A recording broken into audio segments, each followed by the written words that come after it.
Alright, sixth graders. This is a demonstration on how to create the color value scale, and you can see that there's one here, and this is out of paint, and you can also see a blue one started with colored pencil, and there's one started the gray value scale that you guys created for the shoe drawings. So we are going to apply the value scale in a different form of paint, and this one's already finished, as you can see, and this is actually a sixth grade example. This is the one that we looked at with the color wheel. A student only had the color value scale. They did a gray scale on a different piece of paper, so these were my examples. But this painted version is a student example. And you can see that here we have the tints, and these are used with white paint and the color red. And this is actually called the hue. It's the regular color that comes out of the bottle, okay? So these are the tints with white, this is the hue, and this is the shade, and as you can guess, these are used with black. And you can see that they increase in darkness as they go, okay? When you work with the whites, you're not going to add any white or any black to that because it'll turn gray. You want to make sure and add red to the white to make it change. And on the shade side, you're going to use red with the black. So make sure that you're not adding any white to this, because again, that will turn gray. Okay? So I'm going to show you guys how to actually paint this. And I have just a plain value scale sitting here. And I'm just going to set that on top of here so that you can see what's going to happen. You guys are going to use your color wheels and find that empty space. If you don't have an empty space, you can use another side of your paper and just make a 7 box scale. Okay, so here we go. You're going to need a palette with a lid, and you can see that they're right here. So you just need one with a lid, and you're going to be sharing with this another person that would like to use the same hue. And here are the hues to choose from: blue, purple, red, orange, and I do have other colors in the back, but those are the ones with the small containers that fit in our tub here. So you have to let me know if you'd like a different color. Okay. For the first part, we're going to work on the tints, and here are some other examples. So you're going to be working on the tints. So you need your regular hue with white. Okay. And so what we want to make sure that we do is put the hue in this middle section, okay? And you can see how much I put in there. And then please put the paint back in the tub. And it looks like I have paint on my hands here. I'm going to get that taken care of quick. And then I have white here, and you need 2 wells of white. So I'm going to put one right here. Okay, and then another one right next to it. And you notice I don't have it completely filled up. It will be just fine. Okay. The idea here is to not waste a bunch of paint. You can always go get more. Okay. So then you're obviously going to need a paper towel, okay, and a few brushes. Now, you and your partner are going to want to make sure that you use 2 separate brushes, and you'll see why. We're going to use both the bristle end and the end of the brush for mixing, okay, and you're not going to get a water cup. You are going to get you're just going to bring the brushes to the sink to clean out. Okay?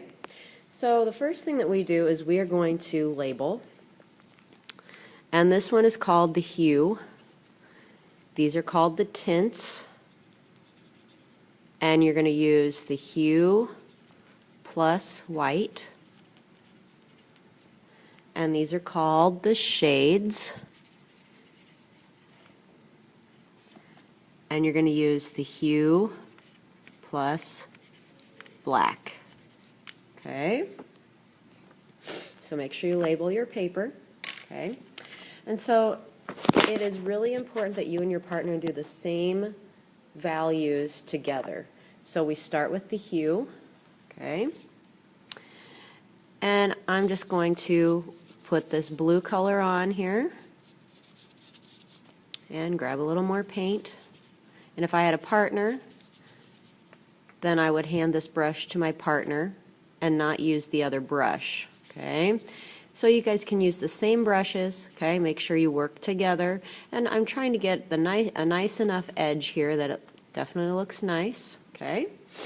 And then I'm going to set this one down just on the side there or on my paper towel, okay? And then I'm going to use my other brush, and I'm going to use not the bristle end but the tip, and I'm just going to take a small amount and I'm going to add it to my white well here, and I'm just going to mix it to see what value I get. And what I'm looking for is the lightest value, the lightest tint, okay? And I think I can actually get a little bit lighter than that. So the reason you have two is because I'm going to take a little bit of this value and put it in here and see if I can make it lighter. This has less blue in it because it's had white added to it. So now I have the lightest value.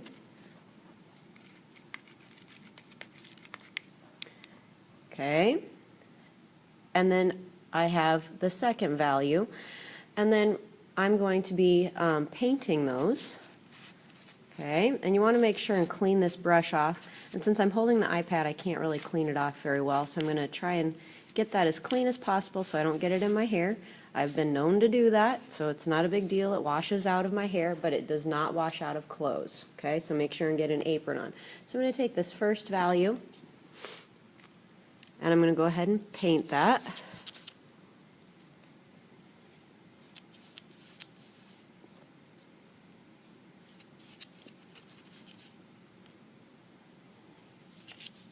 And it almost looks like the paper, doesn't it?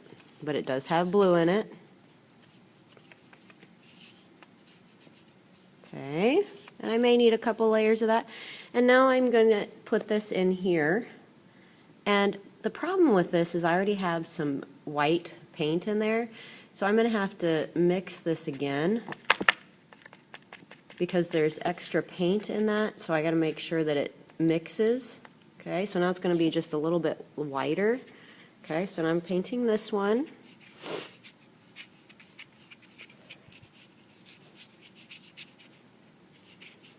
And paint does not have to be super smooth. Okay, so now I have first and second value. Now I need to make this one. Okay, so what you can do is you can clean this off if you want to, or you can add some more blue to that second value. So I'm going to go ahead and set this brush down. And I want to add a little more blue to this, and I'm just going to use the edge.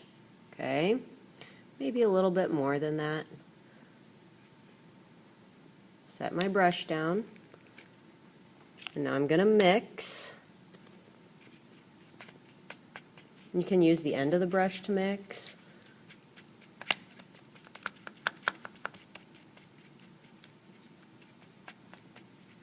Wait until it's all mixed. It's not completely mixed yet. Okay. And then we need what's called a test strip. Do you see this test strip over here? Okay. Well, we need a test strip so that we can tell what value it is. So I'm going to put this value right on the edge of the page. I don't need very much. I'm going to set the brush down. And then I'm going to check to see, does that look very much darker than that number 2? Should it go a little bit darker because the blue is even darker than that? I think it needs to go darker. So that's why we need the test strip. So I need to add some more. Oops, I don't want to use that brush because I don't want white in this. I don't want white in that, okay? So I got to add more to this. So I'm going to add quite a bit more here. Okay, oh, I got some white paint on there, so I'm going to try really carefully to not get a whole bunch of white in that. All right, so now I'm going to try that and mix this up.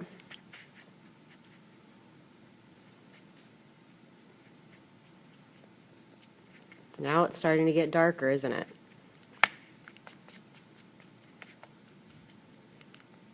And now I'm going to test it again.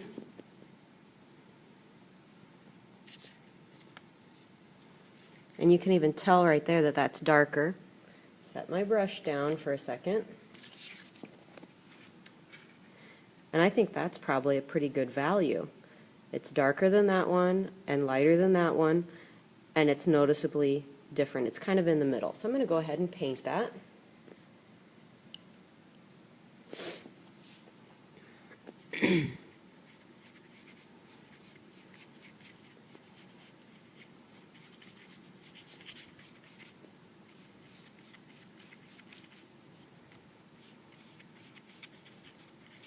Okay, remember paint does not have to look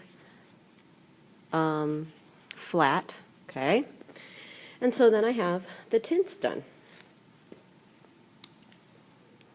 Now, if you are going to be making the shades, which would be this end right here, you want to make sure that you have a clean area to add some black. You do not want the white and the black mixing, okay? So, I'm going to do another video for the shades with black. So, you're going to be first doing the tints, and then you're going to be starting with the shades with black, and good luck with the tints.